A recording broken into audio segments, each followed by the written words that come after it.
Welcome to another episode of the Alchemy of Remembrance with Matthew Blumicky. Today we have Sai Tzu here in studio, and we're again going to be talking about what is this path of remembrance. What is walking the path of remembering who you truly are? There are many, many different paths, and everyone has their own unique path. And Sai has been walking the path of Tantra for over 30 years now, and has gone through amazing, amazing experiences, transformations, many deaths and rebirths, I'm sure. And a lot has gone on with his life, and so I would like to have him on to tell his story so that we can be inspired to know that every path is a unique path, and that there is truth and authenticity in everyone's story, and to try and get those gems so that we can find our own path. So thank you, Sai. Thank you for joining us. I just met Sai probably about maybe a few weeks ago, but we connected instantly. And so this is also my first time that I'm going to listen to your story. And I'd like to, you can start wherever you feel you like to start. Okay. How did this journey begin?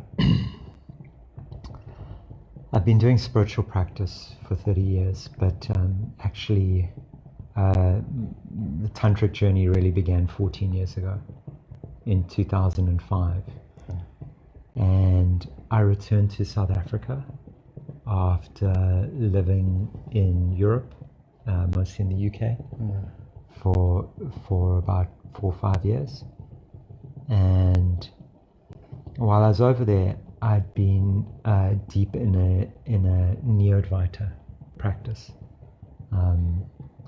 This practice of really realizing that I am that, and just the direct apperception of the divine in your body, mind, organism, and this process of inquiry: who am I? I am that.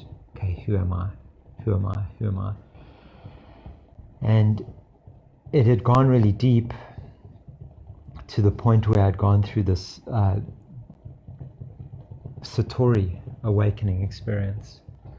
And it was also death. My company went bankrupt. My relationship ended.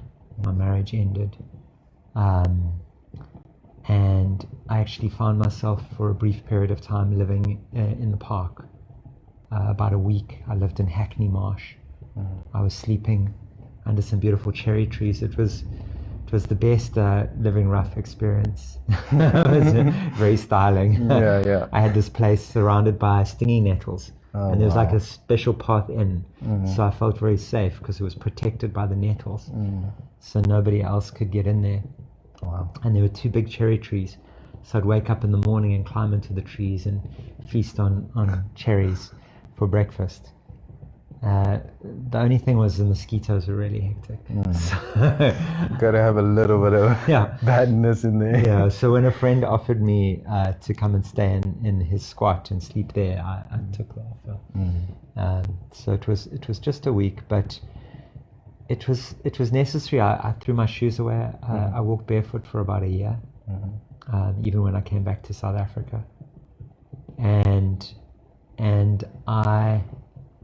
when the Satori first happened, I was sitting with a teacher, a man called Maitreya, and I felt like the top of my head unscrew, and the thoughts stopped, and the identification with being somebody also ended. And and that was a very powerful process, and that lasted for a week, full on like that, where I didn't actually sleep for that week. I was I would lie down because I knew I needed to rest, but I'd just lie down and rest, and there were almost no thoughts. Occasionally a thought would come along, but like there was a great emptiness and a great bliss. This was when you accepted that you were that.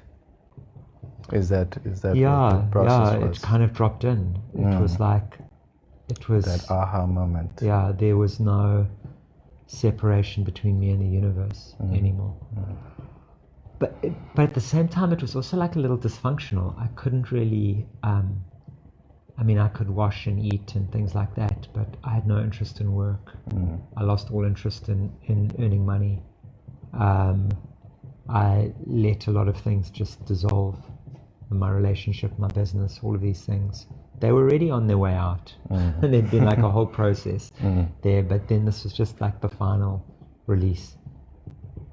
And shedding. And then it was interesting because at that point, I remember I'd been walking barefoot through London and I didn't really have anything left. Like my business was gone, my work was gone, my relationship was over, and I was like, why am I here? And then I got news actually that my daughter was not well. And she was back here in South Africa at that time. So it's like, oh, I need to go back to South Africa. And I came back and her health thing was resolved relatively quickly. But coming back to South Africa was, and then I met this group who were practicing Tantra and had been doing it for a few years by the time I met them. Maybe about 3 years or so. And I connected with them and I joined them and I started practicing alongside them. And what I realized was I'd done all this spiritual practice for like 15 years, but I hadn't really confronted the essence of my childhood, my family life, my deep core wounding and conditioning. There's a book by a Buddhist teacher, Jack Kornfield, called After the Ecstasy, the Laundry. And it really, really felt like that for me. Like I'd had this ecstasy and this bliss experience. And then I was like, oh, but I've got all this work to do. I've got so much to do on healing, on my relationships. And I resisted that for quite a while, and I still wasn't in my body for about another year. I was not really able to work. I was kind of wandering around Cape Town. I'd moved down to Cape Town at that time, enjoying being on the mountain. I'd entered into quite an intense love affair with an amazing woman. I was learning a lot from that sexual energy and that love affair. It's part of this tantric practice. And then in 2006, I got stabbed. I was walking through Woodstock late at night, convinced in the purity of everything. It's all God. Yes. And I am that. What to fear? And my human body discovered that there was something to fear. A group of guys, it was like a gang initiation or something. They chased me and put knives in me, into my body. And and my jeans were soaked with blood. It was such a bad stabbing. They stabbed me in my right leg, just like where the buttock joins the leg. I was stabbed there. And there was one moment when eventually I jumped on a moving car and ended up in the police station in Woodstock. And the police ran away. And they all got a fright. I don't know what happened.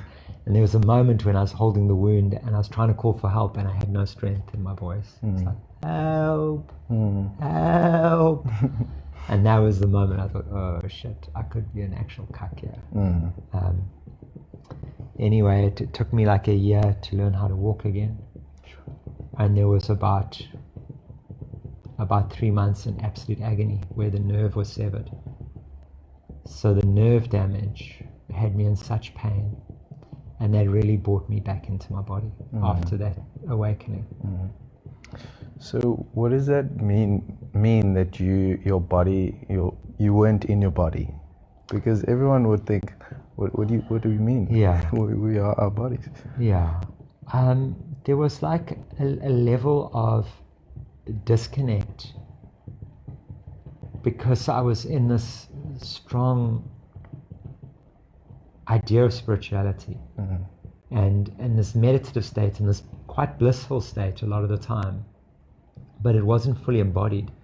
It was like something that I'd done with my mind, and this really is that Neo-Advaita practice is very much about shifting your mind, shifting your belief system utterly, reprogramming. And so that reprogramming had happened, and it felt like any kind of restriction in the crown had released, but it wasn't going down to my feet. I didn't feel like I was really here. I didn't want to be here. You know, I wanted to be in some state of spiritual ecstasy. I wanted to be with God. I wanted to be in heaven. I didn't want to be on earth. So the pain really made me realize that I was in a human body, that I was on earth, that I was in a place where there is limitation, where there is restriction and constriction. And so the Tantric journey is about embracing all of that. It's not just heaven, it's also hell. And to understand that on earth, it's a mixture of heaven and hell here. And only really by not denying any of it do we really come to know ourselves fully. And that means also accepting our shadow as well as our light.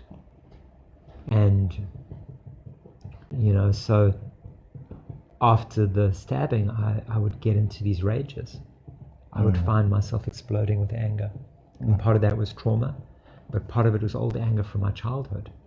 So, you know, I went to stay with my mother for a while recuperating. I think I threw a cup across the kitchen and smashed it, shouting at her.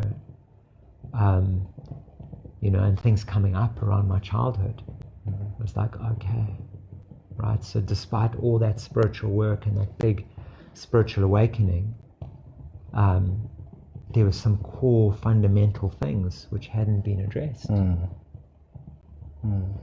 In our Tantra school, the founder of the school, he talks about putting sugar on shit. You know, and he says like a lot of spirituality is piling sugar on shit. People do self-development stuff. They develop their self. Now they've got to develop self. You know? So would you say that, you know, all of this 15 years of practicing to rechange your mind and everything was, all of that was just to realize and then to actually do the work? And when I say work, I mean the healing of fully embracing who it is to be a human and a spiritual being at the same time. Yeah, I mean, so because I just want to try and because there's value in both, right? There's value in all of that mind training, and there's value in working through your childhood shit and all of the things that we deal with on a human basis. A lot of the spirituality I was doing before, the spiritual practice I was doing before, was to try and get somewhere, to try and get something, to try and be something, to try and improve, to be happier. No, it's not true. It wasn't entirely that. I mean, there was a core where there was like a desire just to know whatever it was. Yeah. And so that momentum did carry me through. So it wasn't entirely self-centered. But there was a big part of that spiritual practice which was about enhancing who I was, instead of wanting to be a better person. wanting to be better instead of just wanting to see what is really there, you know. And then I started to discover that what was really there was a mix of a whole lot of things. And then I started getting real about it. And that was part of the journey into Tantra, and acknowledging where I wasn't very nice, you know, or where I had certain desires which I didn't like, which my mind didn't like, which didn't feel acceptable. Okay. You know, and so this is the tantric path. It's about examining. So, you know, while many other spiritual paths, they say put the desire to one side. So the yogic path, when the desire comes up, you go back to your practice. You know? Okay. And you keep on practicing the good things, or good. Yeah. You know? You keep on practicing the you follow the rules, and then over many years you build up to being that thing. Okay. And so this is often, you know, the path of the yogi. Really, the yogis who I see, you know, in their 70s, you know, they really start cultivating this beautiful fragrance about them, and it's because it's an incremental path. Yeah. Tantra is a more radical path. So it says, go into the desire, go into the shadow, drink the poison, right? And then with drinking of the poison, you discover. So it's called the lightning bolt path, because it's very rapid. Because this thing of going into the poisons activates everything. Yeah. Going into the desires activates everything. It's also dangerous. It's very easy to get lost in it, you know, and it's taxing on the nervous system. So it's also very good, even if you are mainly following the path of Tantra rather than yoga, it's very good to do yoga also. Because otherwise you come out and your nervous system's fried. Yeah. And so I know a lot of tantrikas who've had to recuperate from their tantric journey. They had to take some years and nourish their bodies and repair their nervous systems, because it is so much energy so quickly. Wow. So no, the time before was not wasted at all. It was very useful. Okay. However, when I was initiated at age 12, it was into Osho Sannyas. And Osho, there were thousands and tens, hundreds of thousands of people following him. So although it was an initiation into a strong current of energy, there was no exact teaching. So I didn't have a teacher. And then when I kind of moved on to the magical path, I did that for a couple of years, Western ritual magic. And I kind of had a teacher there, but he was very tricky and he wasn't present with me. And then by the time I came to Tantra, the founder wasn't teaching men, he only taught women. And so I never really had a teacher as such. So a lot of it was trial and error. And figuring out things and reflecting. And I mean, I'd say my deepest teacher's been Iboga, actually learning from this medicine plant, which it actually felt like when I started working with Iboga in 2013, it was the first time I'd had a consistent teacher showing me things and pointing out things. But before then, I'd learned from many people, and I'd kind of figured out what was the difference between this kind of self-development and a spiritual work which is starting to unravel you, starting to undo you, and really cleaning out the basement. And that's a big work, it takes some time. But that's Tantra. So that's the tantric path of meeting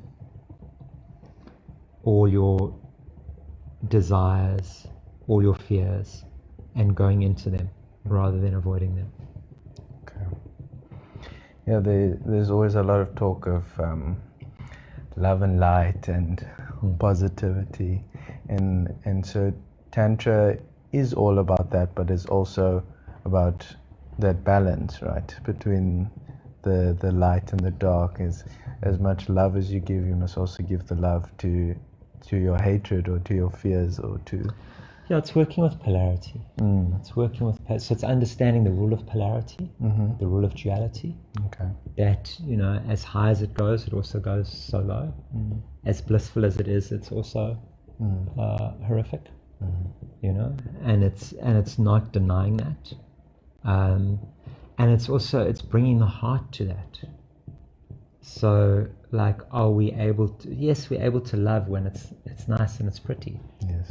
You know, but are we able to love murderers and rapists? Can we love them? You know, can we keep our heart open in the face of horror? Or is our heart only open when it's sweet and it's good and it's pleasant? You know, so this is the challenge. You know, can we not disassociate when our most radical buttons are being pushed? You know? So, you know, Tantra will create situations like this. You know, one of the deep works in the school where I studied was working with jealousy around open relating. And it wasn't that you had to have an open relationship. It was just that this was such a strong fire to sit in, because we're so conditioned into monogamy in this culture. Yeah. So to sit in the fire of your lover being with somebody else would bring up everything. Yeah. So that it was a good practice, right? Oh, okay, here it is. I mean, you know, well, what we discovered was like more work with the nervous system and, you know, like, okay, not too much at once. But, you know, in those early days, we were just diving in. We were experimenting with everything. So, you know, we would do these radical practices, and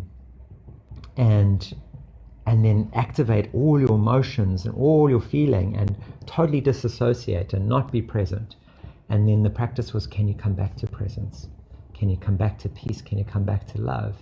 Even in these situations where we're confronted with this survival fear or this fear of loss. And the thing is with kind of the violence where I went through it, it's kind of dangerous, you can die. But working with it in the sphere of like relating, or the sexual sphere, you can't die. So it's, in a way, it's a bit safer. But it's also very taxing on the nervous system. So new ways of working with it now are coming through, a bit more gentle. Okay. That's good, yeah. So now then, why would you want to? What are the benefits of going through all of these fears and putting yourself in that situation? Because I can imagine many people right now are like, you know, why would I ever want to see my loved one with someone else, or put myself in these kind of situations? Yeah. What I said earlier teaches you how to keep your heart open no matter what, because there is going to come a time when you will be separated from your loved one, even if it's, you know, maybe it's through death. One of you will die, and then you will need to face it. There's a time when you will be separated from your own life, when you will die, and you will need to face that, you know.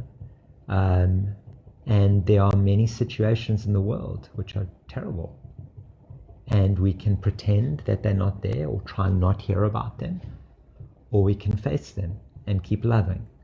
So the loving heart is open no matter what, right? So it doesn't mean you have to face this particular situation, but it's a way of developing, cultivating that open-heartedness, of testing yourself in it. There are different ways also. You know, you can also do it around, you know, around money. For some people, that's more activating. Like, can I be in poverty? Can I handle wealth? All of these things, you know, and still keep my heart open, you know, in these situations. Can I, you know, truly be with, and so it's about cultivating capacity. And it's also about becoming indestructible, you know. So there's a way when, you know, between the two works, between some of the deep medicine spaces. So, you know, if you take like a really big dose of iboga, you know, it really shatters your mind. It brings up everything that you thought you were, and it shows you that you're not that. So it's like a very deep death. And then if you can go through the same in the realm of sexuality, any resistance there, once you can encompass all of that, one becomes kind of indestructible. It's like it can, not that nothing can touch you, because you get touched by everything very deeply, because your heart is soft now and it's open. But you have capacity. You've built this tremendous capacity, and that's why we go through these ordeals in a way. You know, we go through these ordeals to build that capacity, so we're able to stay open, stay loving, stay present, no matter what. So I want to take it one step deeper. And why would someone want to have an open heart? Like, why should we strive to be loving? I know it's, I mean, it talks for itself, right? But good question. No, it's a good question.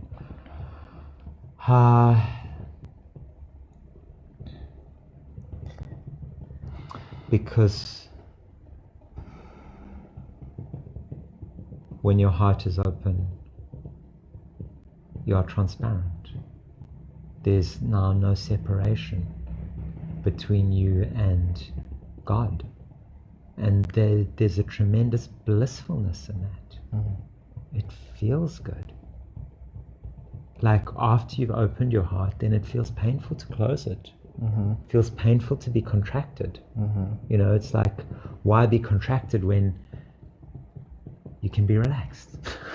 Yeah, we get so used to the pain and the contraction. And so, and when we start to notice the contraction, we're like, whoa, it's like, you know, like this tight pair of jeans, you know, like take them off, relax, you know, like, oh, and that's how the heart feels, you know. So when you're loving, the heart is open, and so that tightness of being is not there anymore, and it feels good. It feels. Yeah. So that's one thing that you can't explain with words, really. It can only touch the surface, and through experiencing, or just touching that sense of that relaxing that you were saying, or that sense of that is really where you feel it, and you'll know that's why you want to do it, or get to that place. Yeah. It's amazing. So you mentioned Iboga, and it being your biggest teacher. So I wanted to talk a little bit more about that. There is this notion that plants can be our teachers. Many of the psychedelics, the plant medicines as they call them, there's a spirit connected to the plants, and we can tap into that spirit and allow that spirit to teach us many different things about who we are. And that is another path, is walking that path of walking with the plant to show who you truly are, to integrate that, to walk it, and to accept some of the traumas that you've gone through, to accept what you have been before, and realize that doesn't have to be you, that you can change those realities. Speaking about, for example, if a plant shows you that you were a very mean person to someone you loved, that's something that you would have to accept and to realize that those actions can continue and you will be that person, or you can say thank you to the teacher of that plant and say that it has taught you now to look at that and to change that, so you don't have to identify with that person. So you say Iboga is one of the teacher plants that you've been working so with. I must actually correct myself. Okay. My biggest teacher has been love and relating. That's been my biggest teacher. But after that, there have been some teachers in human body who've been really significant. But really, in terms of the depths that I've been to, Iboga has been one of my major teachers. You know, what happens with a plant is it's often got a certain kind of experience that it takes you into. So you eat the plant, and then you have an altered state of consciousness, and that altered state often is similar when you eat the same plant. It's got a flavor to it, it's got a feeling to it. And certain plants which take you into these particular states of consciousness, they create state changes in your biochemistry, and those particular states of consciousness that you're in show you stuff about yourself which you couldn't have seen, or which you weren't able to see. They show you your blind spots. Somebody once, I also serve Iboga, somebody who I gave Iboga to, he said it was like the iceberg came out of the water. So he said, before you're trying to look through the water and you can sort of see it, but it's all refracted and diffracted. And he said it came out of the water and he could walk around it and see the whole iceberg. So he could suddenly see himself in a whole new way. So it allows you to see your blind spots. It allows you to see other aspects of you. And that's the great benefit to these teacher plants. You have these insights which were maybe there all along, but you didn't have access to them. Something was preventing you. So the work that I've done with Iboga has really revealed places to me which I didn't know about. And so it's taken me deep into some parts of self. And you know, often you're like, oh my God, Are you ready for I'm this? such an asshole. What was I doing? Why was I behaving that way? Why was I justifying that thing? Why didn't I see this? You know, my when I first started working with Iboga, Iboga, many ways to say it. When I first started working with it, my partner at the time, she said, the first time you were still a bit spiky, but it's like the spikes became made of rubber instead of like, you know, sharp. And then she said after a few more journeys, the spikes went entirely. Wow. So, you know, it really has it's helped me open my heart. It's helped me soften. It's helped me find easier ways with things. It's helped me be kinder. You know, really shown me how, you know, like one of the things they say in Gabon with Iboga is Bokaya, and it means we are together. Wenya as one. We are together as one. And it shows that what we do to somebody, we do to ourselves. We are one body. So whatever affects one of us affects all of us. You know, so we're so busy taking care of this one within the skin, but actually we are also this one. You know, it's just a bigger one. You know, and then we're looking after humans, but what about the rest? There's, you know, so we start with self, and then blood family, and then tribe, and then country, and then humanity, and then this planet against Mars. You know, Earth first, you know, whatever. But, you know, like actually, this is, you know, God is all of us. We are not so separate, because whatever we do affects all of us. And Iboga starts to show you this, but it doesn't show it to you like some other medicines, they give you this cosmic view. Yeah. Iboga doesn't show it to you in a cosmic view. It shows it to you in a very, very detailed, particular view. Like when you didn't wash your dishes, you know, somebody else had to come and wash them, and then they were late for whatever, and they didn't do the thing, and the thing, and the thing, and the thing. So it's like very practical, like down to earth here. Oh, okay. That's where it was out of alignment. That's where I was not loving or kind. So this teacher of oneness through the very nitty-gritty practicalities of life.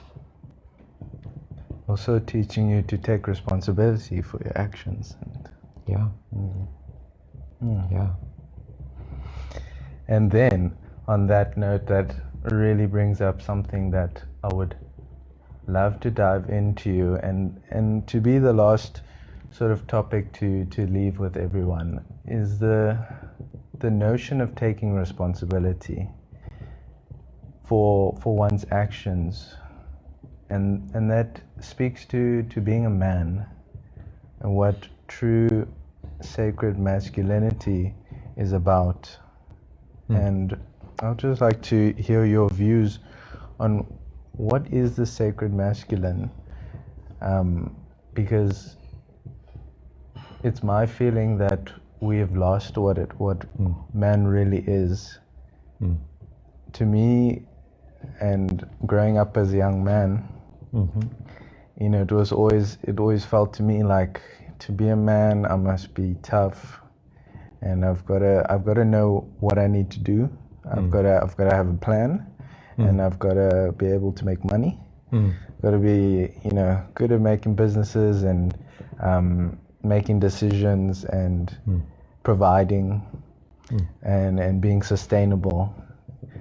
And that is a view of what I thought a man would be, and there are parts of me that are still holding on to that and trying to achieve that. And I do see that there's a lot of benefit in some of it. But I'd like to just know what you think. Yeah, you know, I don't think that's entirely wrong.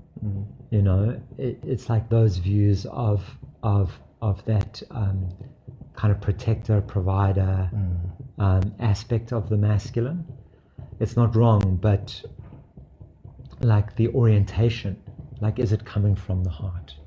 You know, and is it including the bigger picture, or is it just like, I'm looking after my family, or I'm looking after myself? That kind of the male biochemistry, testosterone and whatever, gives us a great capacity to take action on things. We can like take action, push through, make stuff happen. That's like part of the spark of male energy. And the question is, what is that being used for? So for me, this thing around responsibility is, it's a deep responsibility to the heart, to standing as, like, you know, they like bringing that warrior quality to love. You know, it's like, first and foremost, we're gonna love everything and everybody, and in that love, but also starting with those closest to us, our partners, our family, to love them, to be kind, to support them. You know, so for me, this question of the sacred masculine is really about this unwavering heart, like that will be there no matter what. So you're sick and you're dying, you lose your beauty, you going crazy and screaming and throwing things at me, I'm still loving. Maybe I'm you know, getting out of the firing line and I'm going on a walk while you calm down. But I'm never closing my heart. I'm never stopping loving. And so, I mean, you know, first of all, in relationship to one's lover, one doesn't close one's heart or shut down from relating or relationship. You don't avoid that. But then it goes wider than that. You're not avoiding life. We're not resisting life. We're not shutting ourselves off in a computer game or a sports show, or even in like a business to save the world, or a spiritual practice now. Oh yes, I'm going to save everyone because we're going to... But are you loving them? Are you supporting them? Are you holding them? Even when they're difficult, even when they cause problems. And then sometimes that love has to come with disciplining something. Sometimes we have to discipline ourselves. So are we loving to ourselves? And then, I'm loving to myself, I just ate a tub of ice cream. Well, actually, it's not loving.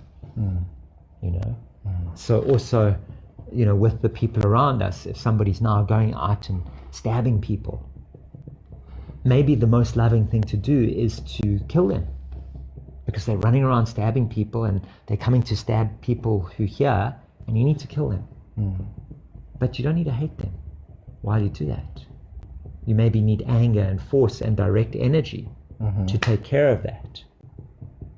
But it can still be that this is with love. It's coming from my heart. This is the place that I'm operating from.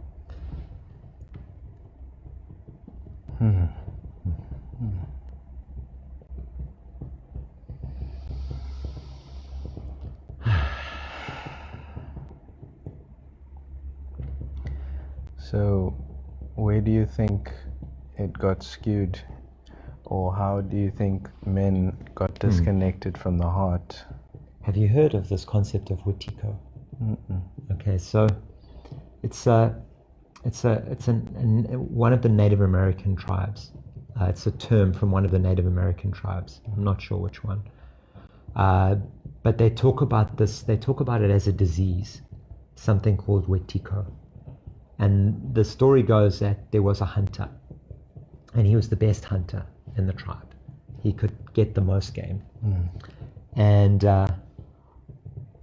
he was bringing back the game to the tribe. Everybody loved him. They told him what a fantastic hunter was. They had never seen a hunter like him. He was amazing. Everybody was eating and feasting and really good and happy. And he suddenly thought, why should I give my food to everyone? I'm catching it. So he started to keep his food to one side. He would dry the meat and store it. And then he would bring a little bit back. And then he would go, I'll give you some if you give me a favor. You do something for me. You give me that headdress. You give me that horse. You give me that. And then some of the other hunters started doing it. Oh, okay, this is how you do it. He's the best hunter. Look at all the wealth he's getting. Right? And so then they started doing it, and then people started starving in the tribe because there wasn't enough food. Even though some people were washing the clothes, doing other things, they didn't hunt. So they didn't have access to the meat. So by doing this, it created hierarchy, it created separation, it created division. Right? He was thinking of himself first. He wasn't loving everyone. And in their terms, it's viewed as a parasite. Like a kind of entity, like this parasitic entity. And they said when the white people came to North America, we recognized that they were all infected with Wetiko. So it was like an infection. And then it spreads from one person to another, because the one guy got it, and then the others were like, we must also look after ourselves. Because if we don't, we're not going to survive. So there's another book called The Trance of Scarcity. Like this belief that somehow there's limited resources, and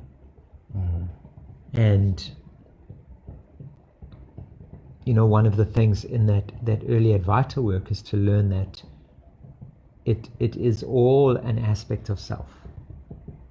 So we're traveling through this journey, through this world, and so everything which appears to be external is also us. Right? And so then there can't be any scarcity, because what's you're going to run out of you, right? But it's so deeply embedded, this fear of survival. Am I going to survive? Am I going to have enough to eat? Am I going to have enough? And so that's the first contraction, isn't it? Am I going to be able to stay alive? And that's fear of death. right? Mm-hmm. So by becoming indestructible, as we talked about earlier, by losing my fear of loss, by losing my fear of death, Mm-hmm. by knowing that I can never lose. How can you lose love? Mm-hmm. I'm never going to lose love. Mm-hmm. It's infinite. I'm never going to lose life. Mm-hmm. If I die, it's just a change in energy form. And by going through these experiences with certain medicine plants, going through death, you become indestructible. Once we're indestructible, once we know that we can't lose anything, then we don't have to hold on to and not share. Mm-hmm. So this aspect of the masculine, like the work begins within. Know that you are not in danger of dying. Know that you cannot lose love. That you will not be abandoned. Mm-hmm. Right? And come to know that. Because it can be a theory. Mm-hmm. Right? Mm-hmm. But coming to know it, and that's where we talk about the various tantric practices. You come to know it. Oh, I can't lose love. Because I am the love. Mm-hmm. You know? And then we come to know it, and then we don't have to resist. And, you know, and then we can share, we can support one another. But it's a practice every day, you know. I always find myself in it, like sometimes I, you know, because I work freelance, and so I'll have a slow month. You know, I don't have as many sessions, I don't have as many clients, I don't have as many students, there's less money. I'm like, okay, well, you know, I can't buy this thing for that person because, you know, and sometimes it's, you know, it's not true in the greater sense. It's like right now you can't because you just need to take care of these things. But it's so funny because I speak to people and they're like, yes, but I need to, you know, like pay my rent and buy food at the end of the month. I'm like, well, have you ever not been able to? Somehow it always does work out, right? There's a lot of stress and fear and confusion in the process of it working out. But it does always work out. So can you trust that you're supported by life? So it's like when we fall out of trust with life, that's when we become infected by Wetiko. You know, and we need to keep the separation, and that's, I think, where the masculine kind of went off course. Okay. That's big.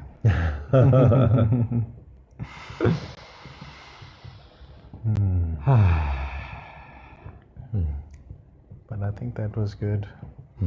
I really, really enjoyed your story, your insights, and it was very nice to connect with you on a deeper level. So I want to say thank you. Thank you to everyone. Thank you for listening. If you made it this far, well done. So one thing before we leave, we got to ask Sai, what can we do? What's super simple? Quick, something that we can do daily or whenever we remember to start on the path of opening our heart.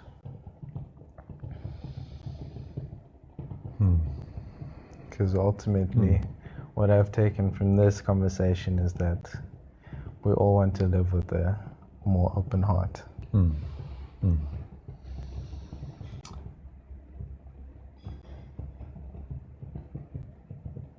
Yeah, I'm trying to think of a practice. I mean, the realization is that we're not separate. You know, in Lakesh, this is another version of me.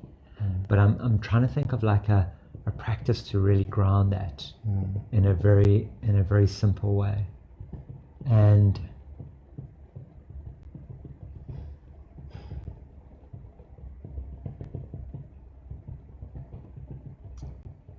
or maybe just a realization, a mantra. Them just saying that we are all one. It's the saying it is good, but the realization of it, you know, like the knowing of it, you know, I think the the fundamental practice is to be in your body, you know, and that's about like really, because that's also where the safety comes, when you're okay to be in your body, you know, and to embody, and to, you know, like, okay, it all starts from here, because this is our vehicle in this life. So we can connect with our hearts when we are in our bodies. If we're out of our bodies, if we've got some ideas, some thoughts, then we're separate, right? Because we're somewhere else. When we like truly in our bodies, the more we are embodied, the more we are realizing that we are connected. You know, so it's those sort of things which bring you into your body. You know, whether it's eating consciously, whether it's some sort of embodiment meditation. There's some wonderful embodiment meditations where you just sit and you feel your body. Like, okay, here are my toes. All right, there I've got toes. Okay, here are my ankles. Okay, here are my knees. Here are my fingers. You know. Here we go. There's a Taoist practice, and it's one of like the core, the inner smile. Yeah, I was smiling already. You know, that I mean, I think that is just such a great foundational practice. You just smile into your body parts, or you smile them, have them smiling, and smile every part of your body. Smile your genitals, smile your eyes, smile your nose. You know, that's like a really good way. And of course, also that smiling is creating this sense of joy and connection with, you know, with everything else, realizing that we're not separate. So yeah, if I had to like really say like one practice to really help with this, that the inner smile. The inner smile. Yeah, you can find it everywhere. Thank you. All right. Thank you. Thank you.